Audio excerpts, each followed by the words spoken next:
我捡到娘那天下着大雪，她被人像块抹布从马车里扔出来。金尊玉贵的大人掀着车帘，既然你不知错，就在外面好好静静心。什么时候知道错了，什么时候回来给夫人磕头。他膝上的小人脸色一很冰冷，你连妾都不算，怎么敢肖想做我的母亲？不准再来偷偷瞧我。马车走了许久，娘亲都没动，我连拖带拽把她带回了家。爹，我捡到了别人不要的娘亲，我有娘了。大家好，欢迎收看皮皮听书。爹爹抄起木棍打我，刘小枣，你又乱捡了什么回来？我不得不放下娘先逃窜。爹，我没乱捡，我给自己捡了娘。大雪落了半月，北风刮在身上像小刀子。我要是不捡娘回来，她肯定冻死了。这可是做好事。我气喘吁吁地躲在桌后。刘大周，官府都说不可虐打孩童，明日我就去官府告你去。刘大周气得眉毛都吊起来了。地上的娘忽地嘤咛一声，希儿，我扑了过去。娘，娘你没事吧？刘大周打我的头，别乱叫。他小心地把人挪到床上，指挥我给他擦脸和手。娘亲的脸高高肿起，血冻成冰片凝在脸上，一双手裂了许多小口子，身上的衣裳又薄又少。我愤慨，那对父子自己穿得厚厚的，还在马车里烧炭，就给娘亲穿这么些，还把人丢在雪里，娘会死的。刘大周沉默一瞬，你在哪里捡着的？明日我们将人送回去。我抱紧娘亲的手臂，路上的猫狗是野生的，路上的娘亲怎么不是野生的？我就要刘大周，你不准把他送回去。刘大周这个坏人，从前我捡回来的小猫，他总是趁我不在家丢出去。他说猫会弄坏他的货物，这回我可不能让刘大周再偷偷丢掉我的娘亲了。我缩在他身侧，紧紧攥住他的衣袖。隔壁大丫每晚都是和他娘这样睡的嘞。刘大周叹了几口气，还是出去了。我兴奋地爬了起来，身侧的女人睡得很沉。我好奇地摸摸她的脸，好软，和刘大周的不一样。她的手也好小。我激动地翻了几圈，小声喊了几句娘。娘没理我，娘睡着了。我也不知不觉睡着了。大夫说娘受了很多苦，体寒体虚，常年劳累，膝盖也不好。刘大周从他的宝贝罐子里拿了好大一角银子出来，您给开点好药，我们有钱。我心疼坏了，所以娘亲睁眼，我就凑过去发誓，娘，以后我和爹一定好好对你，衣服爹洗，饭爹做，小枣每天给你捶背捏腿，我们一家一辈子幸福就完事了。娘亲吓坏了，她拿起剪子，你们是谁？我怕娘扎到手，我叫刘小枣。刘大周站在门外，也惊得连连摆手，妹子，你别伤到自己，是我家姑娘昨晚捡到你的，衣裳是隔壁大丫她娘帮你换的，你别怕。娘亲单薄的胸脯起起伏伏，她很美，一双眼睛又大又圆，和神仙娘娘似的。刘大周劝了又劝，大丫娘也帮忙来安抚，娘亲才半信半疑放下了手里的剪刀。我把舍不得吃的饴糖全放在桌上，娘，你吃。娘亲的眉眼柔软了些，谢谢你，小姑娘，你叫什么？娘亲的记性可真不好，不过我不介意，我叫小枣。娘亲说她叫胡玲。胡玲，这名字可真好，脆脆的。她说自己是江南人，跟着表哥来京寻亲，不慎走丢。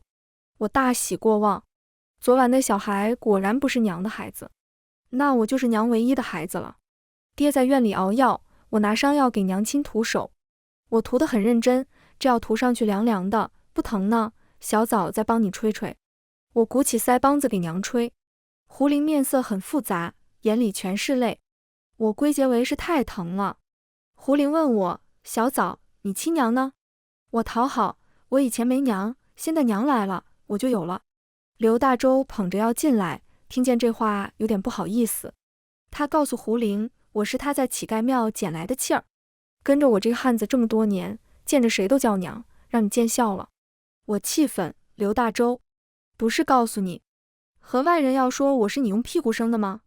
别人都笑我是野种，回应我的又是刘大周的拳头。胡玲没地方去，他家里人都过世了。刘大周搬到厨房，让他借住下来。我帮你去街上寻寻，哪里要做工，等你攒到银子，再帮你另个屋子。我问刘大周为什么不让他做我娘。刘大周说自己家穷人丑，我又调皮不听话，配不上胡玲，而且人家也没提不可以挟恩图报，他不能糟蹋了好姑娘，真是个蠢材。这是大丫娘教我骂的，好不容易有个不要聘礼的娘子送上门，你还不要。刘大周担着货物唯唯诺诺，他一看就是好人家出身，识文断字的，我怎么配得上人家？娘亲在，家里收拾得干干净净，每次回家他会用热毛巾给我擦手擦脸，桌上总有热乎乎的饭菜。更重要的是，他还给我做了件新花袄，大丫羡慕得很，闹着要试穿。我不肯，俩人在外头围着枣树转起来。大丫娘在院里喊：大丫，回家吃饭了。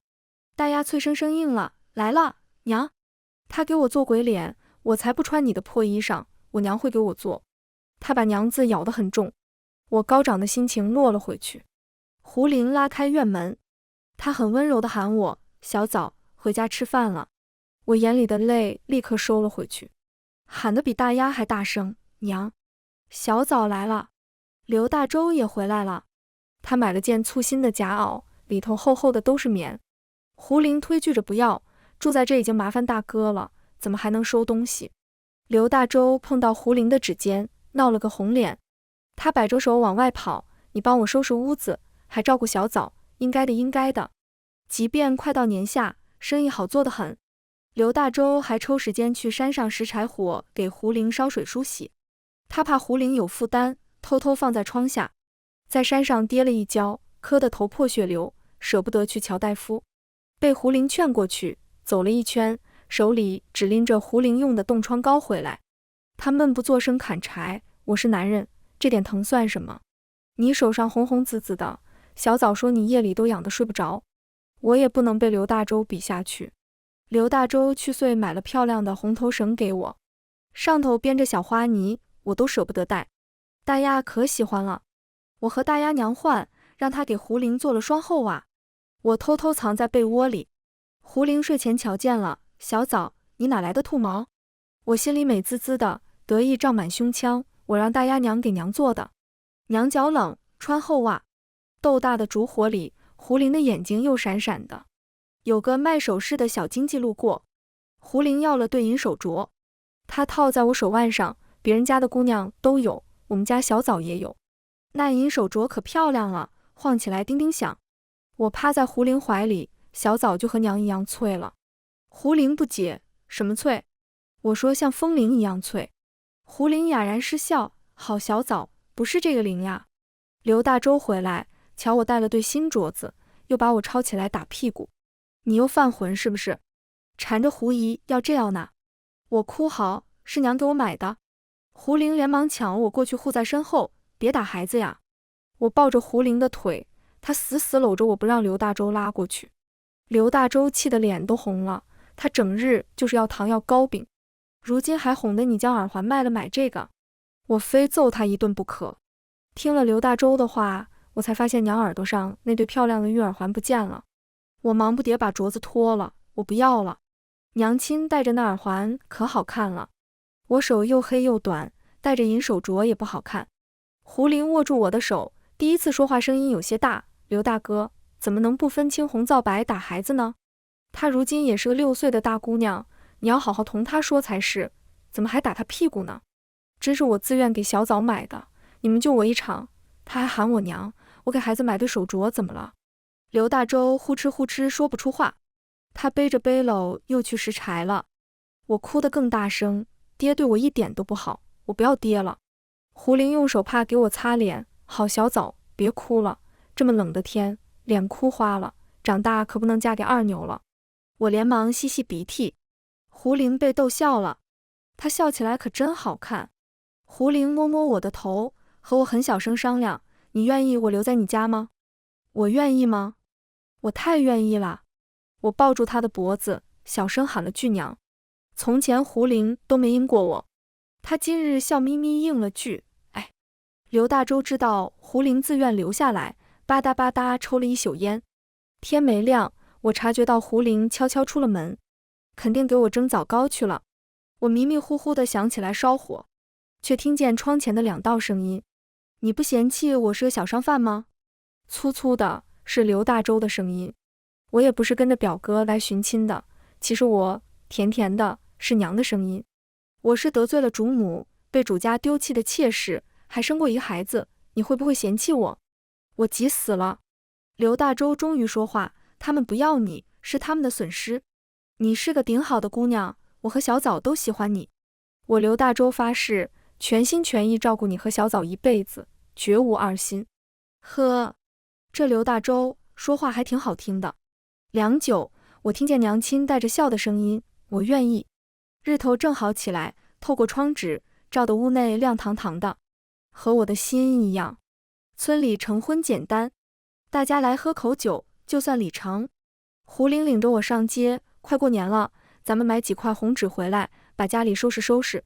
刘大周忙不迭点头，是，你说的对。他娶了妻之后，就和鸡啄米似的，胡玲说什么都点头，半点没有在我面前的威风。我腹诽，那个词怎么说来着？欺小怕大。胡玲又说，再给小枣扯2根红绳，女孩子要打扮得漂漂亮亮的才好。我疯狂点头，娘，我也是你的小鸡崽子。本来今日开开心心，在城里大街上，我们又碰见了那辆马车。胡玲的脸色当时就不好了，她抱着我走，可马车偏偏停在我们面前。车窗打开，里头热气轰了满脸。车里是个模样俊俏的金贵男子，戴着顶方正的官帽，是位大人物呢。男子的眼神落在我身上，像在看什么垃圾。胡玲，这些日子你家都不回，谁家妾室在街上乱跑的？你爹还是秀才呢，没教过你吗？总不能他死了，你就没规矩了。胡玲不卑不亢地垂着头，我是春水村刘家的，将军找妾室，怕是找错人了。男子眉宇皱得很紧，你还在闹什么？那日本就是你的错，希儿生下来就是弱妇在养，你贸然送鞋袜过去，你让他怎么想？你害得他不能有孕，赔个孩子给他是你答应的。我没有答应。胡玲高声打断，他落水和我也没有关系。我同你说了这么多年，你就是不信。孩子出生就抱去给了他，我从来没同意过。文英，我当年就应该让你死在河里，就你才是我最大的错。文英从车内走了下来，路边的百姓纷纷绕开。我埋在娘亲脖梗里，偷偷用眼角瞟他。这坏人，若是敢对娘亲伸一下手，我就咬死他。文英雪白的披风落在地上，沾染了泥污。他软了语气，别闹了好吗？希儿和我都很想你，那日把你丢下马车，是想让你好好反省反省。希儿是你的孩子，你怎么还和孩子计较呢？我急了，抬起头，你不准抢我娘亲。文英的目光落到我身上，哪里来的野种？胡玲背过身，将我护在怀里。你当年说了，我连给你做妾都不够格，我也不是你府上的妾室。如今我已经成婚，文将军还是请回吧。文英的额角狂跳，好，好得很，你非要同我赌气是吧？胡玲摇头，我不是和你赌气，我是真的累了。你如今娇妻幼儿在怀，我对你而言不过是个可有可无的物件。孩子我也不要了，他说自己是你何夫人的孩子，与我这个贱民没关系。叫文英的大人看起来好生气，他冷冰冰丢下话，既然你觉得将军府都不好，就再也不要回来了。那日怎么没冻死你呢？我想告诉他，娘亲那晚真的差点冻死了，雪把他的脸都埋紧了。我用手扒啊扒，才把那厚厚的雪扒完，又使劲拉，才拉回家里。晚上，我缩在胡玲怀里，娘，你会走吗？其实我还想问，你会想自己的孩子吗？虽然我刘小枣机灵聪慧，但是我吃亏在不是从娘的肚子里爬出来的。胡玲轻轻拍着我的背，小枣想要我走吗？不想。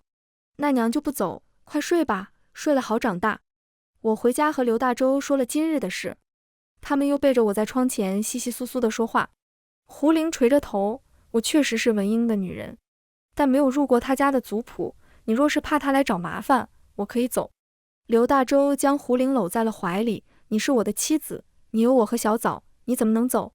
胡玲在他怀里垂泪，刘大洲手忙脚乱地给他擦着泪，别怕，天塌下来有我给你们娘俩扛着呢。他是天皇贵胄还是高官都无所谓，总不能强抢民妻吧。胡玲破涕为笑，好，我们一家子在一起，什么都不怕。听到这，我满意的睡了过去。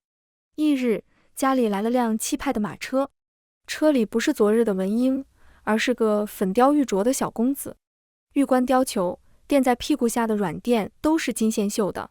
他很嫌弃地跳下马车，什么破地方，脏死了。我挡在屋门前，你是谁？小公子用眼角看我的劲儿和文英一样，冷冷的，很嫌弃。但看见我袄子上绣的小虎头后，他忽然很激动地来拽，这是我的小老虎，你凭什么穿在身上？我吓一大跳，下意识去推他。小公子柔弱得很，一推就跌在地上，跟着他的嬷嬷上来给我一个巴掌，贱丫头，这可是将军府的公子，你不要命了？我瞬时尝到嘴里的血腥气，一吐还有颗牙齿，我气坏了，立刻从地上爬起来，弯着腰炮竹似的冲出去，直接将嬷嬷顶翻了。小公子来捶我，你凭什么打我奶娘？你这个小偷！胡玲和刘大洲赶来时，看见的就是我们俩在地上厮打。我刘小枣打遍村落无敌手，按着小公子就是几拳。胡玲将我抱了起来，心疼的眼睛都红了。小枣，谁打你了？脸都打破了。本来不是很疼的脸，霎时像块烙铁，又疼又烫。我撕心裂肺地哭起来，娘，好疼！就是他们打的我。小公子扑过来还要打，他不是你娘？你这个小偷，偷我的小老虎，还偷我娘！我让我父亲打死你！胡玲将我递给刘大洲，冷着脸按住了小公子的肩膀。文熙，你在闹什么？文熙不明白，往日满含爱意看着自己的女人怎么会这么冷漠。她露出被我抓出痕迹的手腕，我也好疼。胡玲没理会，看着哎呦哎呦的嬷嬷，你带公子出门，夫人可知道？若她知道你由着公子胡闹，你这条老命也交代了。文熙呆呆举着手，胡姨娘，我手好疼，你快看，都是他打的。胡玲垂着眼，轻声，公子，我只会心疼自己的孩子。你走吧，你母亲找不到你，肯定急坏了。文熙堵着气不走，他还赖在我家吃饭，还是刘大洲让他进了门，孩子还小呢。我们坐在一张桌上干瞪眼，文熙先开口，胡玲，你伺候我用饭。我激动，你多大了，还要人喂饭，不吃就滚出去。说太快了，滚说成瓜了。胡玲没忍住，扑哧笑了。文熙不得不拿起筷子，黄豆怎么都夹不起来。他发了脾气，什么破地方？我要回家。文熙扯着胡玲，和我回家。不听我的话，我要治你逃奴罪，让官府打你板子。文熙扯胡玲，我就扯他。你出去，这是我家，我娘亲，你走。你们把他丢出来，我捡了，他就是我娘亲了。文熙打不过我，哇哇大哭，是他不听话，父亲说惩罚他的。母亲说他身份低贱，还妄图靠我攀附富贵，要好好磨磨性子才好。我是他的主家，他就是我家的奴婢，我让他去死都要去。我打他的嘴，你是猪狗吗？就会听你爹娘的，没用的东西。胡玲气得发抖，他试图和文熙讲道理，我不是你们家的奴婢，我从前救了你爹爹，才有了你。我刚认识他的时候，他吃喝都是花我的钱，半点富贵都没有。可文熙听不懂，他嘟嘟囔囔地说要把胡玲抓回去打死。胡玲拉着文熙，一路跌跌撞撞到院门口。你不要再来了，将军夫人知道了，会不高兴的。文熙哭得满脸鼻涕眼泪，走就走，我才不想来。你以后不准出现在我面前了。我追出去，趁嬷嬷去叫车，狠狠踢他屁股。你娘不要你了，她现在是我娘了。文熙哭得更大声。刘大洲说带我们娘俩走，他牵着胡玲的手，文家是大，惹不起咱们躲得起。去乡下就是苦了些，但我一定不让你们吃苦，你可愿意和我回去？胡玲回握住他的手，我们一家人，无论在哪里，我都开心。他们甜甜蜜蜜地抱在了一块。我也抱住他们俩的腿。小枣也开心。可那文家和闻了喂的狗似的。这回来的是文英，他手里拿着对玉镯，水灵灵的，比刘大洲前几日买的好多了。文英说，我思来想去，是不是因为若福碰碎了你的镯子生气？我给你买了对更好的。胡玲没接，雪落在他肩膀和睫毛上，颤颤巍巍的。文英抓住他的手往里套，胡玲触电似的收回手，将军自重。文英红了眼，自重？我们是夫妻，你想我如何自重？胡玲立刻跪下去。胡玲不敢，将军的正妻是高门贵女，我怎么敢和她相提并论？文英叹气，你还是怪我是不是？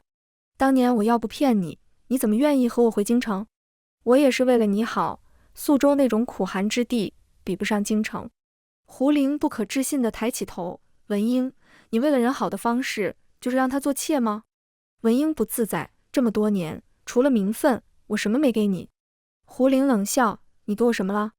信任。恒若福说我推他入水，你不由分说把希儿给了他，还是偏爱？他故意砸坏我王母最后的遗物，我争辩几句，你就责罚我跪在雪地里，还从马车上丢下去。哦，对了，胡玲轻声，连名分你都没给我。你说若是有了名分，见我还得按规矩来。这么多年，我在你府上连个奴婢都不如，别人都笑话我是无名无分的床婢。文英蹙眉，风言风语，你不去在意，谁能影响得了你？若福是主母，我得照顾她的想法。希儿到底是你的孩子，长大后还能不认你不成？胡玲的失望从眼里流了出来。文英，若是能重来，我宁愿让你溺死在河里。我父亲不会因为我无名无分同你在一块气死，我也不会在京里蹉跎这么多年。文英软下声音，你别说气话，去岁不是说想看灯，今年我带你和希儿一起去，就咱们一家人。我不相信你能放下希儿，我打听过了，刘家就是个小商贩，那姑娘也是捡来的，怎么比得上亲生的孩子？我终于听不下去，从墙头一跃而下，狠狠推了一把文英。他手里那对玉镯掉在地上，发出清脆的响声。娘亲现在有我和爹爹了，我们才是一家人。文英脸色极差，我将娘亲扶起来，拍她的膝盖，娘亲膝盖疼，小早晚上给你揉揉。文英低吼，胡玲，我哄也哄了，你闹也闹了，到底还要怎么样？我回去就给你妾室的名分，还不行吗？希儿每月我让她在你那住3日。胡玲紧紧拉着我的手，忽地发问，你知道我为什么膝盖疼吗？文英不解。胡玲直视她的眼眸，希儿刚出生时，我偷偷去瞧她，被夫人发现了。她说我低贱的血脉怎么配有自己的儿子，让我每夜在正院门口跪2个时辰。你每夜抱着娇妻幼儿，离我就10不远，你是真的不知道，还是觉得我跪一跪无所谓？文英视线躲闪，我是真的不知道。胡玲喃喃，是你什么都不知道，一个人受委屈能保一家子安生，你当然想不知道。刘大洲对我很好，跟着他讨饭我都愿意，小枣也很乖，在我心里他就是我的孩子。我太累了，文英，放过我吧，我如今也成婚了，不会再打扰你们了。胡玲抱起我回了屋，我趴在他肩上，看见文英脸上呆呆的，甚至有些疑惑的表情。他看了我们的破房子，看了胡玲素色的新衣裙，最后看了我，直到打伞的随从拉了拉他的衣袖，文英才如梦初醒，地上了马车。刘大洲伫立在院里，头顶是一层雪。我先笑了，刘大洲，你像个雪人。胡玲轻轻打我的嘴，小枣，娘亲怎么教你的？我捂住嘴，爹爹，对不起。刘大洲接过我，把胡玲的手塞在肚子里。你瞧你冻成这样，我想出去给你披件衣裳，又怕打扰你们。胡玲破涕为笑，你不怕我跟他走了？刘大洲讪笑，老实说，真有些怕。但我希望你过自己想过的日子，若你想回去，我不拦你。毕竟我实在没本事。胡玲的手轻轻摁在刘大洲唇上，往日青紫的双手，如今柔嫩似雪。大洲，不要说这种话，我已经嫁给了你，绝不会再离开你和孩子。我也不想离开娘亲，但我就是上街买个包子，一堆人就呼啦啦把我架上马车，丢进了满是香气的屋子。被几个女人围着瞧，我哭都忘了。为首的女子金玉加身，珠翠叮当。她嫌弃地捂着口鼻，这就是那个小野种。身边的女使弯着腰，回夫人，正是。哦，她就是将军夫人，那她就是爱哭鬼的娘了。我一咕噜爬起来，我不是野种，我有爹娘。几个人笑成一团。笑完，恒若福的脸变得很冷，还真和胡林那贱人有些像，低贱之人果然是相似的。女使上来扯我的胳膊，将军和公子这2日都不开心，抓了这小贱人，不怕胡林不上门。等他回来，关在府里打断腿，看他能不能跑。恒若福眼神淡淡的，从前看将军喜欢，当雀儿养着也就算了，如今上了心，就留不得了。那孩子也是养不熟的白眼狼，心里还是惦记胡林，多找几个女子为将军生就是了。他们叽里咕噜说了半晌，我听懂了。他们想害我娘亲，我假装害怕，哭得撕心裂肺。女使关押我时嫌吵，粗粗绑了手脚，捂着耳朵匆匆出门。我在地上挪挪蹭蹭，挣开绳子后，从半开的小窗爬了出去。他们觉得我是个孩子，又胆小。2个看管的嬷嬷躲着风雪吃酒，我一路连跑带躲，居然跑到爱哭鬼的院子。文熙坐在书桌前看着书，明明同我差不多大，娘亲教我许久，我才会写自己的名字，怎么她都会看书了？一定是像娘亲，真嫉妒。我从窗户爬进去，文熙书都惊掉了，你怎么在这？我叉着腰，你母亲要用我把娘亲骗进来杀，还说不要你了。不可能。文熙高声，我母亲是最宽和的，肯定是胡林又惹母亲不高兴了。我对这种听不懂好赖话的人，一向是拳脚伺候。文熙被打服了，我夹着他的脖颈到了正院，文英也在。恒若福坐在他身侧，胡妹妹心里对我有怨气，我去给她道歉就是了。她到底是孩子的生母，是我从前考虑不周，日后让希儿多去看看她。文英揉着眉心，夫人宽厚，那胡林实在不知好歹。可我分明看那夫人帕子都攥变形了。恒若福小心翼翼地说，不知是不是胡林指使，那小姑娘今日上门来讨要银钱，说她到底给将军府生了个儿子，是她应得的，若不给，她就要去街上闹，我实在不知道怎么办，就把那孩子先留了下来。文英拍桌子，她有没有替希儿着想过？有这种生母，日后希儿的名声都坏了。调教多年，不想还是如此顽劣。恒若福的笑真心了些，到时将军和我再慢慢教就是。但如今要是放他离开京城，日后风言风语只怕是传得到处都是了。文英点头，是，所以我才想给他个名分，眼看就年下，到时给他在族谱上的名字，到底是给我生了个儿子。他如今是没想通，他还会回来的，我得给他个身份。恒若福又攥紧了手，我和文熙偷偷退出去。文熙皱眉的模样和他父亲很像，你瞧，我母亲对他多好，他还想带坏我的名声。我不可置信，根本不是这样的。娘亲从来没让我来过，我是被你们府绑过来的。他现在肯定急坏了，你和我回府，你母亲敢绑我，我就绑他的儿子。文熙一开始不同意，但不知想到什么，脸上浮出怪异的笑，别别扭扭又点了头。他看见我会高兴吗？他自言自语，他以前瞧见我都很高兴的，我要是同他说几句话，他就更高兴了。我们从后院的狗洞爬出去，我用文熙头上的玉冠雇了辆马车。家里闹哄哄的，大丫爹娘和二牛哥爹娘都在。胡林在屋里哭得浑身瘫软。刘大周不在，我推开院门，娘，我回来了。胡林眼里迸发出金光，他踉踉跄跄跑出门，跌在我身前，小枣，你去哪里了？我还没来得及说话，胡林就哭晕了过去。大丫娘哎呦哎呦的跑过来，小枣啊，你快把你娘吓死了。包子铺老板说你被人绑走了，你爹报官去了，他差点哭瞎了呀。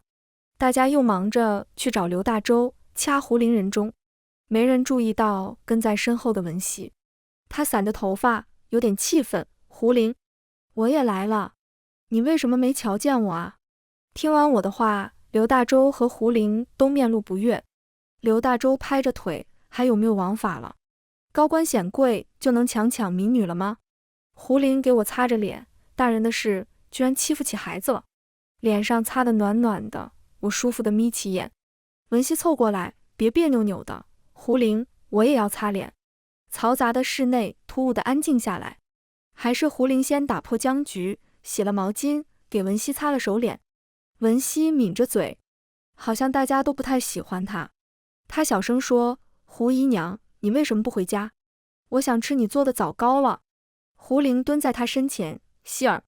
文熙歪头，胡林顺着他的发丝，我不会再回去了，我也不是胡姨娘，我现在是刘家的媳妇了。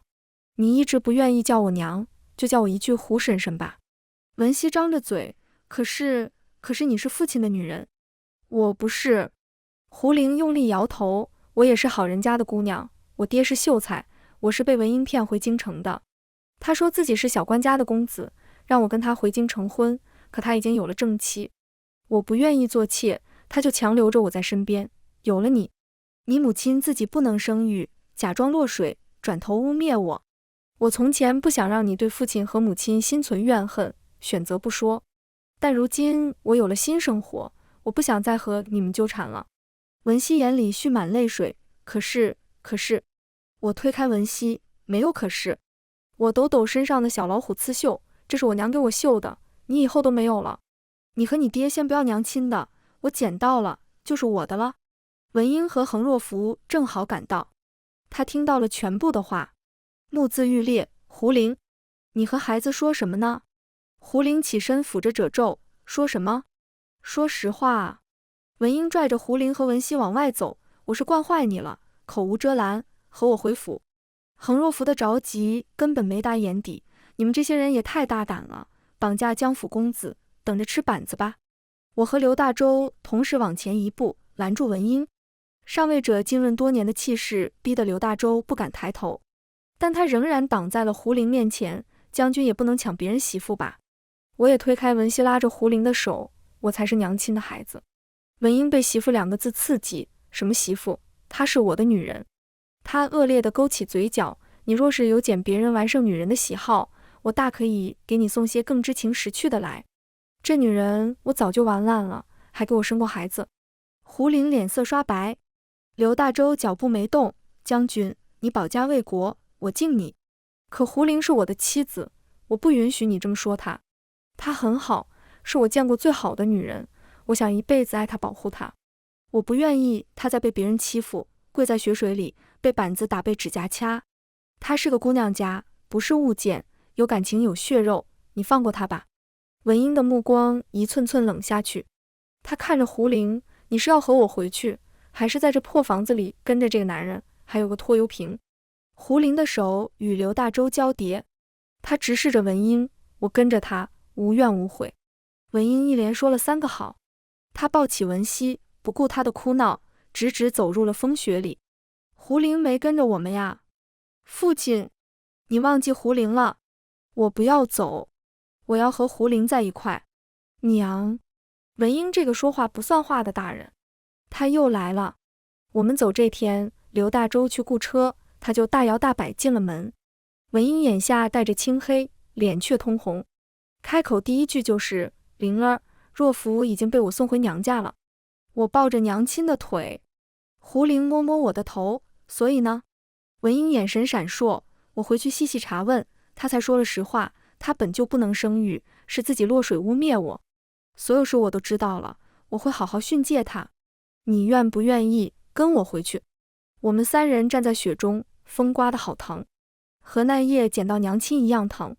胡林伸手捂住了我的脸，我不愿意。文英身形摇摆，可我已经送走了若福，以后希儿也会养在你膝下。胡林摇头，破镜难重圆，覆水不再来。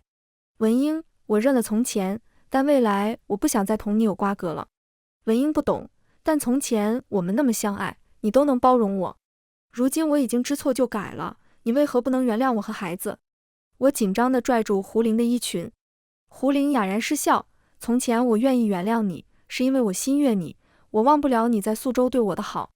但人心是肉做的，你一次次伤害我，我的心也一片片没了。你如今再怎么改，我也没有心去爱你了。文英双手捏得很紧，我昨夜在雪里跪了一夜，真的好冷，浑身都疼，我真的知道错了。那小经济能给你什么？我都能给你，我们还有孩子啊，灵儿。说到最后，文英近乎祈求，我真的不能没有你，你再给我一次机会好吗？胡林的眼角染上嫣红，我现在唯一想让你给我的，只有自由。文英哽着喉咙，半天说不出来话。